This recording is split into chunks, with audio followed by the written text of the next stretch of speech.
Tu n'as rien compris à l'épisode 13 de Lord of Mysteries? Voici un résumé clair et rapide. On y est, c'est la fin de la première saison. Tout éclate enfin. On découvre que depuis le début, c'est Ince Zangwill qui tirait les ficelles. Ancien membre de l'église, autrefois séquence 5, il est désormais passé à la séquence 4. Grâce à l'artefact terrifiant, la plume d'Alzu-Od. Cette plume a le pouvoir de transformer en réalité tout ce qui est écrit avec, tant que cela garde une certaine logique. On peut un peu comparer ça à un Death Note mais appliqué au destin dans son ensemble. Et quand tu y repenses, l'anime avait semé des indices. Les plumes transparentes vues à des moments clés accompagnées d'un bruit d'écriture. Le capitaine Dunn qui mentionne le nom de Ince Zangwill. Les divinations de Klein qui étaient parfois bloquées ou brouillées. Tout cela faisait déjà partie de l'influence de la plume. Mais Ince Zangwill n'avait pas tout prévu.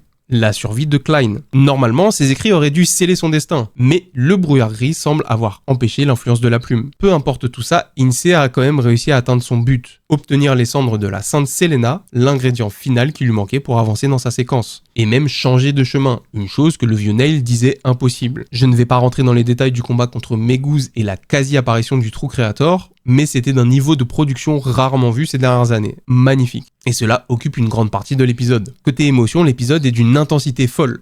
Le sacrifice de Dunn qui est d'une tristesse infinie. Les adieux déchirants de Klein à sa famille pour les protéger. Une conclusion qui laisse autant de réponses que de mystères. Pourquoi Klein ne retourne pas auprès de sa famille? Dans un monde de dieux, de culte et d'horreur, réapparaître après avoir été enterré, est-ce que ça te semble être une bonne idée? Pas vraiment. Et surtout, la question que tout le monde se pose, comment Klein est-il revenu à la vie? Ce n'est pas vraiment expliqué et c'est normal.